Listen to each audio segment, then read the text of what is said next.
Muy buenos días, y aquí estamos ante esta maravillosa oportunidad de vencer, de que nada ni nadie se nos pierda. Así como hubo un nuevo Adán, un nuevo pacto y un nuevo sacerdocio, en este nuevo amanecer debes levantarte y, poniendo una mano en tu pecho, decir: este devocional es mi segunda gracia. Hoy empezaremos por considerar primero sobre la superficie literal, peshat de la palabra, algo de la riqueza del rey Salomón.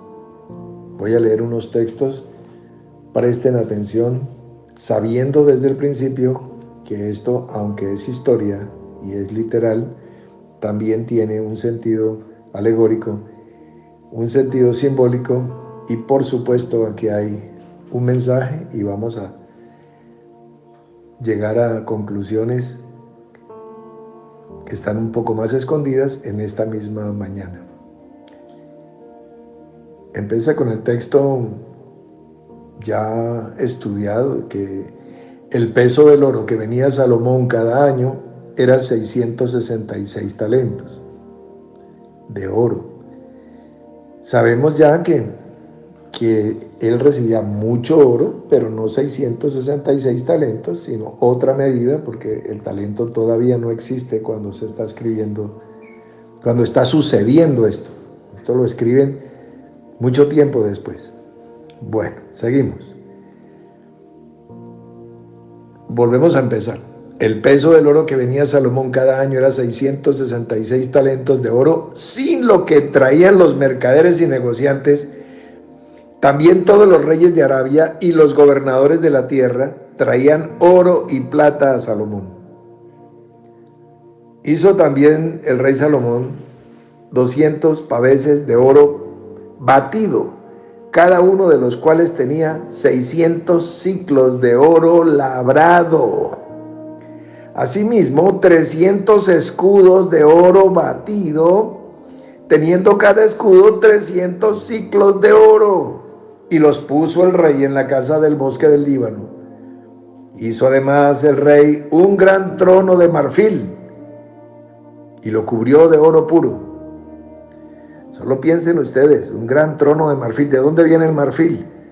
De los colmillos de los elefantes. Un trono en marfil recubierto de oro puro. El trono tenía 6 gradas y un estrado de oro fijado al trono, y brazos a uno y otro lado del asiento, y 2 leones que estaban junto a los brazos. Había también allí 12 leones sobre las 6 gradas, a uno y otro lado. Jamás fue hecho trono semejante en reino alguno. Pueden imaginar ustedes ese trono en oro y marfil. Muy bien. Toda la vajilla del rey Salomón era de oro, y toda la vajilla de la casa del bosque del Líbano de oro puro. En los días de Salomón la plata no era apreciada.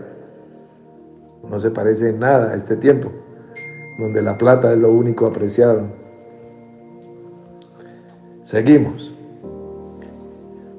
Porque la flota del rey iba a Tarsis con los siervos de Irán, y cada 3 años solían venir las naves de Tarsis y traían oro, plata, marfil, monos y pavos reales. Y excedió el rey Salomón a todos los reyes de la tierra en riqueza y en sabiduría. Y todos los reyes de la tierra procuraban ver el rostro de Salomón para oír la sabiduría que Dios le había dado. Cada uno de ellos traía su presente: alhajas de plata, alhajas de oro, vestidos, armas, perfumes, caballos y mulos, todos los años, más o menos igual a la ofrenda de Saúl, una moneda de 1/4 de siclo de plata. Mire qué pichurrias que son los hijos de Israel, y mire qué generosos príncipes y los reyes de este mundo. Qué tristeza. Por eso Salomón dijo: he visto príncipes a pie y mendigos a caballo. Porque estos eran mendigos espirituales, pero estaban montados en el caballo de la generosidad, de la riqueza, de la abundancia, mientras que los hijos de Israel, con un Dios grande y poderoso, que dice: mi Dios pues suplirá todo lo que os falte conforme a sus riquezas en gloria en Cristo Jesús, andan a pie en la miseria de la escasez de sus sentimientos y de su corazón. Seguimos leyendo. Estamos todavía en el Peshat, todavía no profundicemos nada.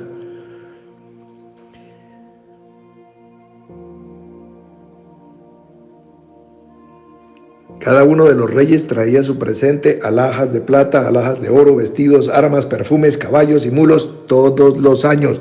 Tuvo también Salomón 4,000 caballerizas para sus caballos y carros, y 12,000 jinetes, los cuales puso en las ciudades de los carros y con el rey de Jerusalén. Y tuvo dominio sobre todos los reyes, desde el Éufrates hasta la tierra de los filisteos y hasta la frontera de Egipto. Y acumuló el rey plata en Jerusalén como piedras, y cedros como los cabrahigos de la Céfela en abundancia. Traían también caballos para Salomón de Egipto y de todos los países.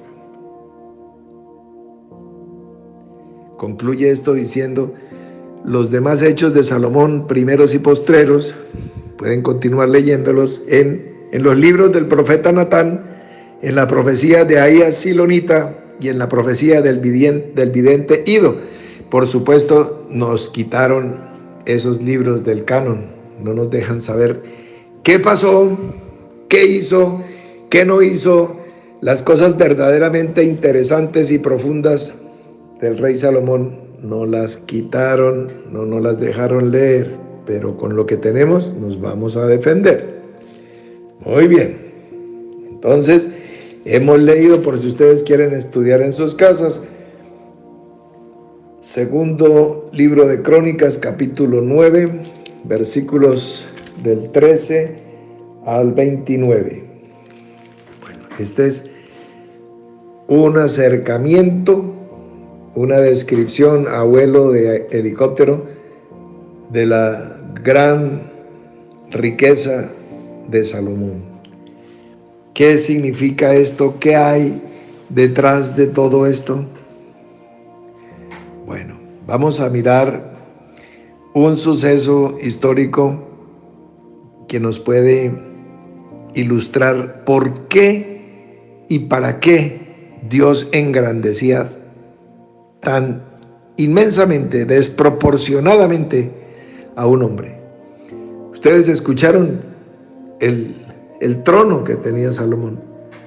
Con el trono que tenía Salomón podemos comprar un país suramericano y con el resto pues miramos a ver qué se puede hacer. Es desproporcionado lo que se está viendo ahí. ¿Por qué? ¿Qué está anunciando? ¿Qué está mostrando? Bien, vamos a mirar más adelantico, 2 capítulos más adelantico, en el capítulo 12 de la misma segunda de Crónicas, viene Egipto, que representa, ya ustedes lo saben, el mundo, y viene contra Judá, contra Jerusalén, contra todo lo que había quedado, porque ya Salomón había partido.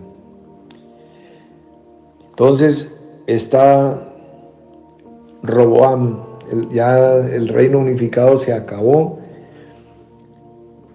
y esta es la parte de Judá, ¿no? Israel todavía está con sus 10 tribus allá al norte. Aquí está Roboam, había consolidado el reino, dejó la ley de Jehová y todo Israel con él. Él ya había dejado la ley de Dios y todo Israel había dejado la ley de Dios. Mira, pueblo elegido. Y por cuanto se habían rebelado contra Jehová, en el 5.º año del rey Roboam, subió Sisac, rey de Egipto, contra Jerusalén, con 1,200 carros, con 60,000 hombres de a caballo, más el pueblo que venía con él de Egipto, o sea, los de a pie, esto es, libios, suquienos y etíopes, que no tenían número, o sea, un ejército incontable, miles, decenas de miles, centenares de miles de soldados. Solo viene el censo de los que vienen montados a caballo, 60,000 con 1,200 carros, que equivalen a los tanques de guerra de hoy. Y este rey de Egipto tomó las ciudades fortificadas de Judá y llegó hasta Jerusalén. Entonces vino el profeta Semaías a Roboam y a los príncipes de Judá que estaban reunidos en Jerusalén por causa de Sisac, y les dijo, Sisac es el rey de Egipto: así ha dicho Jehová, vosotros me habéis dejado, y yo también os he dejado en manos de Sisac. Y los príncipes de Israel y el rey se humillaron y dijeron, justo es Jehová. Y cuando Jehová vio que se habían humillado, vino palabra a Semaías diciendo, se han humillado, no los destruiré, antes los salvaré en breve, y no se derramará mi ira contra Jerusalén por mano de Sisac. Pero serán sus siervos para que sepan lo que es servirme a mí y qué es servir a los reinos de las naciones. Subió pues Sisac, rey de Egipto, a Jerusalén, y tomó los tesoros de la casa de Jehová, y tomó los tesoros de la casa de Jehová y los tesoros de la casa del rey, todo lo llevó. Todo lo llevó, y tomó los escudos de oro que Salomón había hecho. Y en lugar de ellos, el rey Roboam hizo escudos de bronce. ¿Pueden ver la tragedia? Dios ha querido levantar un reino de sacerdotes y un sacerdocio de reyes en medio de un esplendor y una gloria espiritual y natural. Pero nos desvalijaron, nos saquearon por la infidelidad, por haber prevaricado contra Dios, y subieron y entraron en la casa y se llevaron todos los tesoros. Todo se fue para Egipto, para este mundo. ¿Y qué es lo que puede hacer un rey derrotado y humillado? ¿Qué puede hacer un Roboam? Poner unas imitaciones de segunda, de tercera o de quinta categoría, escudos de bronce. Voy a leer, por ejemplo, de los escudos.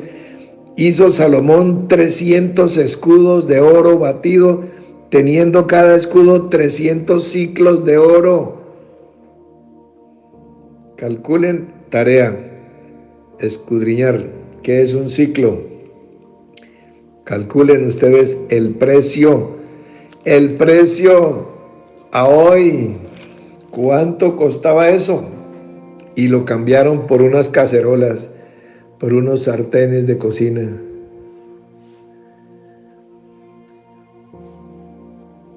¿Por qué la gloria de Dios no resplandece hoy en medio de un llamado pueblo de Dios, de un cristianismo anémico, raquítico, famélico, desposeído del poder? Como no hay poder, hacen campañas evangelísticas imitando y falsificando, haciendo sanidades de mentiras y milagros fraudulentos, ¿Por qué? Porque no tienen sino hierro, cobre, chatarra, aluminio, baterías, se compra. No tienen sino saldos. El gran Dios, con su gran poder,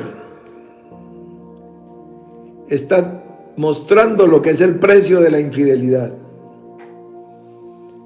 Pero si se humillare mi pueblo sobre el cual mi nombre es invocado, entonces yo oiré desde los cielos. ¿Conocen ustedes esa palabra? Ya después de 120 días de devocionales, yo creo que ya tienen con qué oír si se humillare mi pueblo. Antes no, pero ahora sí.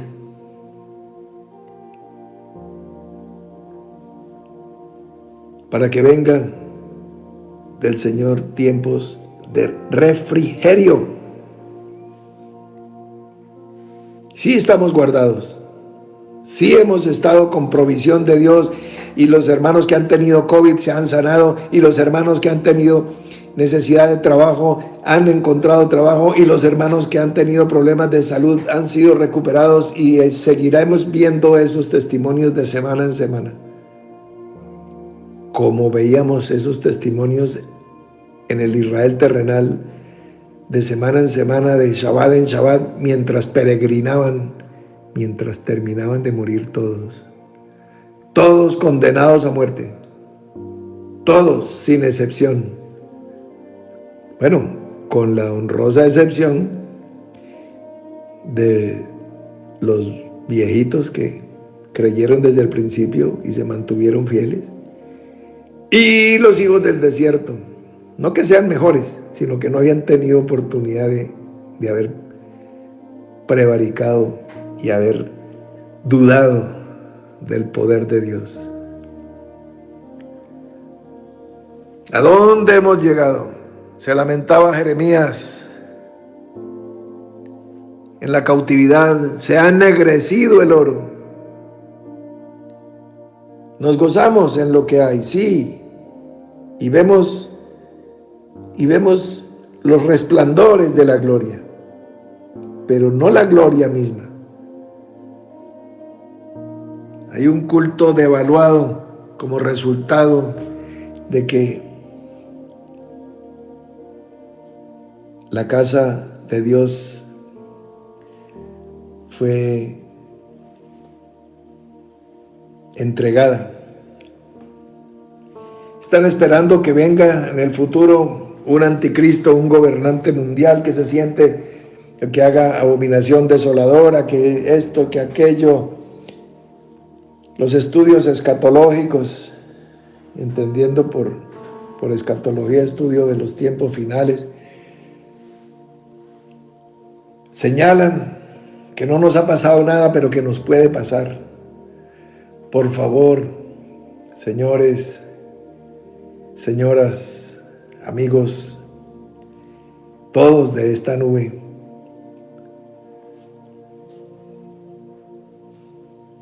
es el tiempo de considerar, de invertir completamente la visión. Arrepentidos y convertidos. No es